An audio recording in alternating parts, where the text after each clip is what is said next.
दोस्तों, इतिहास में ऐसे कई राजा हैं जिन्होंने अपने ताकत के दम पर अपने विरोधियों को धूल चटाया और अपने साम्राज्य की सीमा को बढ़ाया। लेकिन आज हम एक ऐसे राजा की बात करने वाले हैं जिसने अपने शासन काल में न सिर्फ सभी दुश्मनों को हराया और अपने साम्राज्य की सीमा को बढ़ाया, बल्कि उसने समय के साथ खुद को अकाड साम्राज्य का भगवान भी घोषित किया। हैरानी तो आपको जरूर हो रही होगी, लेकिन यही सच है। और आज के इस वीडियो में हम उसी राजा के हिस्ट्री को डिकोड करने की कोशिश करेंगे।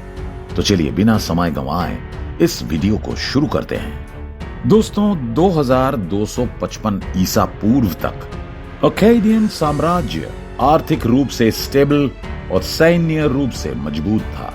वहीं पर नए राजा नेरम सिन को अपने समय में एक बहुत बड़ी सेना विरासत में मिली और उसके किसी भी पुरखों की तुलना में सबसे अधिक रिसोर्सेस उसके पास था। हालांकि लगभग हर नए अकेडियन रूलर के भाग्य से उसे वो सब कुछ भी विरासत में मिला जो उसके शासन काल में मुश्किलें पैदा कर सकती थी, जैसे कि पॉलिटिकल इंस्टेबिलिटी। नेरम सिन के मामले में ये चैलेंज उसके लिए पिछले राजाओं से कहीं अधिक था। उसके सिंहासन पर बैठने के बाद प्रोविंसेस और पूरे साम्राज्य के वेसल स्टेट्स विद्रोह करने के लिए उठ खड़े हुए, जिसे द ग्रेट रिवोल्ट कहा गया। वेसल स्टेट्स यानी ऐसा देश जिसे एक शक्तिशाली देश द्वारा कंट्रोल किया जाता है।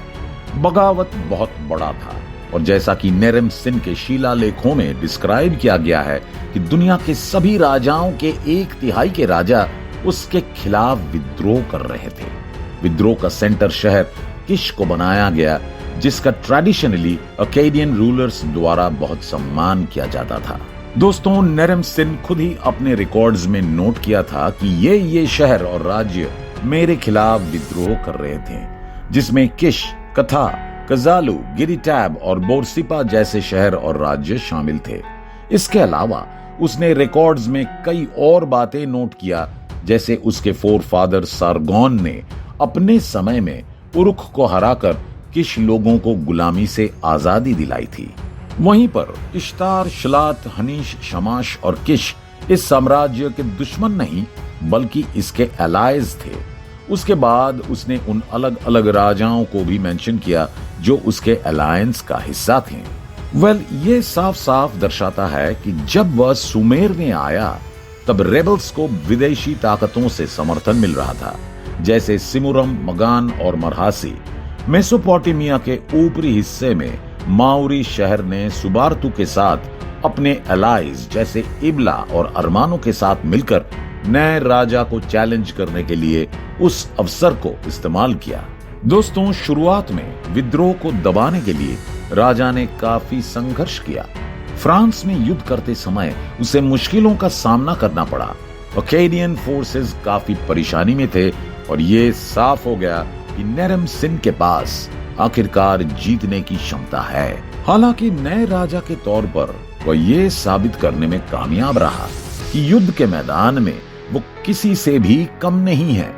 कई सालों से चल रही कठिन लड़ाइयों के बाद नेरम सिन रिबेलियन को हरा दिया और बाकी गठबंधन के साथ डील करने से पहले किश को अपने कब्जे में ले लिया।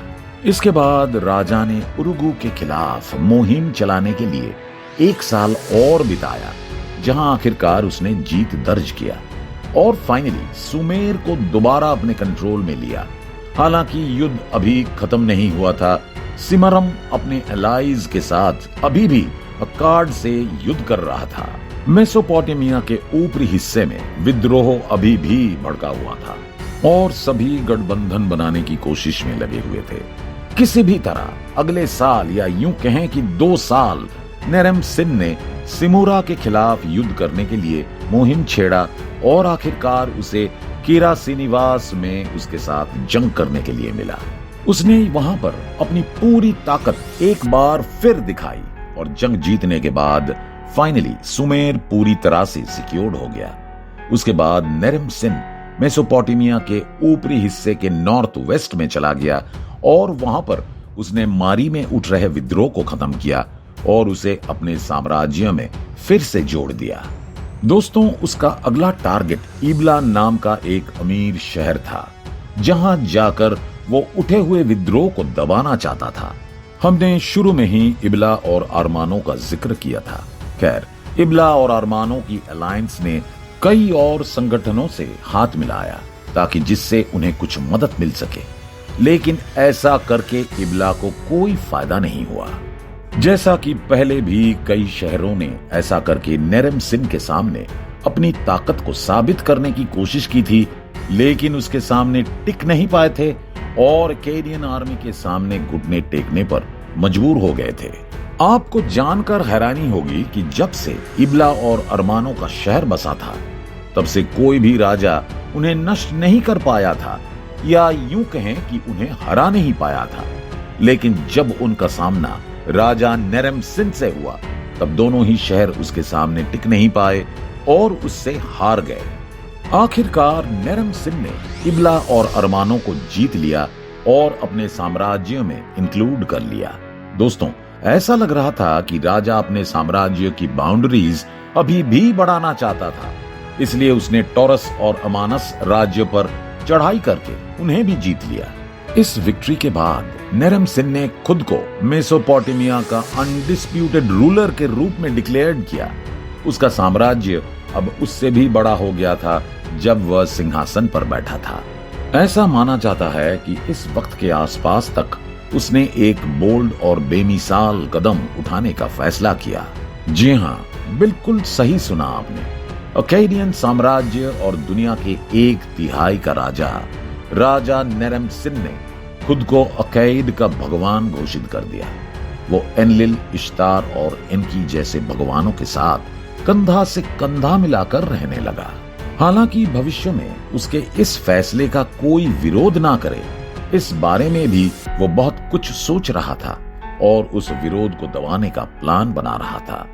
नेरेमसिन अलग अलग धार्मिक सिस्टम को रिबिल्ट और समृद्ध करना चाहता था, जिनमें निपुर, अकाड, जबाला और अन्य रिलीजन शामिल हैं। उसने मेसोपोटामिया के भगवानों की अनगिनत मूर्तियां बनवाई, जिसमें खुद को भी शामिल किया। उसके अलावा उसने मेसोपोटामिया के ऊपरी इलाकों में इंफ्रास्ट्रक्चर बिल्ड करना शुरू किया, जिससे उन इलाकों को मजबूत किया जा सके और साम्राज्य भी मजबूत हो सके। दोस्तों, उसने उन इलाकों में क्षेत्रीय प्रशासनिक सेंटर भी स्थापित किया। नेरेमसिन अब साउथ की ओर बसे ईरान के ऊपर अपना कंट्रोल जमाने के लिए चला गया। ये एक ऐसा प्रोविंस था जिसने सरप्राइजिंगली शुरू में हो रहे बड़े विद्रोह में हिस्सा नहीं लिया था। खैर, कहानी में आगे बढ़े तो सूसा के गवर्नर हीटा ने अकार्ड से न्यूट्रल और पूरी तरह लॉयल रहने का फैसला किया था। उसने अकेडियन से एक शांति का प्रस्ताव रखा था, जिसमें बोला गया था कि नेरेमसिन का दुश्मन मेरा दुश्मन है और उसका दोस्त मेरा दोस्त है। आगे चलकर उसने नेरेमसिन को अपने कुछ सैनिक भी दिए और कुछ समय बाद अपनी बेटी से उसकी शादी भी करवाई। कहा जाता है कि इस वजह से हीटा अपने सूसा के पवित्र स्थानों में नेरेमसिन की मूर्तियों को लगाने के लिए मान गया। यहाँ तक कि उसने उसके नाम की मंदिरों को भी बनवाया। इस शादी से नेरेमसिन के कई बच्चे हुए, जिनमें से उसके 4 बेटों का नाम शरकली शरी, नबी उल्माश, उकिन उल्माश और शरत कुबिशिन था। उसकी कई बेटियों भी थी जो आमतौर पर पूरे साम्राज्य में हाईएस्ट धार्मिक पदों पर बैठी थी। खासकर उसकी बेटियों में से टुटानबसम नाम की उसकी एक बेटी निपुर के भगवान एनलिल की उच्च पुजारन थी, जो सबसे ज्यादा इंपॉर्टेंट धार्मिक पोजीशन था। आखिरकार टुटानबसम को भी देवी घोषित कर दिया गया और इस तरह वो अब तक की एकमात्र महिला बन गई जिसे देवी बनाया गया। दोस्तों, अकेडियन साम्राज्य अब पहले से कहीं अधिक मजबूत बन चुका था। हालांकि नेरेमसिन अपने जीत से पूरी तरह से खुश नहीं था, क्योंकि उसकी जीत अभी भी पूरी नहीं हुई थी। साउथ में बसा मगान साम्राज्य शुरुआत में उसके खिलाफ हो रहे विद्रोह को मदद दिया था और इसलिए नेरेमसिन उसे बिना सजा दिए नहीं छोड़ना चाहता था। तो दोस्तों, इस तरह अकेडियन एक्सपीडिशन मगान की ओर चल पड़ा, जहां राजा मेनियम ने अपना स्टैंड लेने का तय किया। हालांकि वो हार गया और मगान का साम्राज्य अकेडियन का राज्य बन गया। नेरम सिन के दशकों शासन करने के बाद अकेडियन साम्राज्य अपने महानतम टेरिटोरियल एक्सटेंट पर था। उसने नॉर्थ की ओर पहाड़ी इलाकों के खिलाफ एक और मुहिम छेड़कर अपने साम्राज्य को और भी मजबूत किया। नेरम सिन के अनुसार ज़ग्रॉस माउंटेन्स की ललाबी जनजातियों के रूलर्स सिडूर और सटूनी ने उसके खिलाफ युद्ध छेड़ दिया था।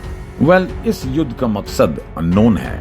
हालांकि ये अनुमान लगाया जाता है कि दशकों से चल रहे इस युद्ध के चलते राजा नेरम सिन के बाद उसके उत्तराधिकारियों के शासनकाल के दौरान अकेडियन साम्राज्य के पास उतना रिसोर्सेज और ताकत नहीं बचा था जिस तरह से उसके शासनकाल में चीजें ठीक थीं। इसलिए उसके नॉर्दर्न बॉर्डर पर नए खतरे आते रहते थे। ये नहीं पता चला कि नेरम सिन अपने नॉर्दर्न विरोधियों से मिलने के लिए मार्च किया था या नहीं। हालांकि इस सुनिश्चित लड़ाई में अकेडियन ने ललाबियन अलायंस को हराकर अपनी जीत दर्ज की। ये राजा के लिए बहुत महत्वपूर्ण जीत लग रही थी और उसने अपनी इस जीत का बहुत बड़ा जश्न भी मनाया। दोस्तों, स्टेले यानी सीधे पत्थर और खंबे पर खुद को भगवान घोषित करने वाले राजा नेरम सिन को एक सींग वाला हेलमेट पहनाया हुआ दिखाया गया है, जो अकेडियन परंपरा में सिर्फ भगवानों के लिए रिजर्व किया गया था। हालांकि उसके शासन काल में भगवान बनने के उसके स्टेटस पर कभी कोई सवाल नहीं उठा और न ही किसी के द्वारा उठाया गया। लेकिन उसके बाद आने वाली पीढ़ी में उसके भगवान के स्टेटस को समय के साथ काफी नेगेटिवली देखा गया। द कर्स ऑफ अकाड यानी अकाड का अभिशाप, जो मेसोपोटामिया का एक कविता है जिसमें लिखा गया कि कैसे अकाड के साम्राज्य को सारगोन द्वारा बनाया गया और बाद में जाकर अकाड कमजोर पड़ने लगा और पूरी तरह से नष्ट हो गया। इस मिथ को नेरम सिन के सैकड़ों सालों बाद लिखा गया था। इसमें यह भी बताया गया कि कैसे गुटियंस सुमेर राज्यों में एंटर हुआ और उसे अपने कब्जे में किया। नेरम सिन के मरने के बाद गुटियंस ने उसके उत्तराधिकारियों को सब कुछ बर्दाश्त करने पर मजबूर किया। आपको बता दें कि नेरम सिन का निधन 2218 ईसा पूर्व में हुआ था और उसके बाद उसके बेटे शरकली शरी को उत्तराधिकारी बनाया गया। वैसे इस राजा के बारे में आपको क्या कहना है, कमेंट करके जरूर बताएं। उम्मीद करते हैं कि आपको ये वीडियो पसंद आई होगी। अगर वीडियो अच्छी लगी हो तो इसे लाइक और शेयर जरूर करें और इसी तरह के इंफॉर्मेटिव वीडियो देखने के लिए हमारे इस चैनल को सब्सक्राइब भी करें। फिलहाल के लिए इस वीडियो में बस इतना ही। मिलते हैं किसी अन्य इंफॉर्मेटिव वीडियो के साथ। धन्यवाद।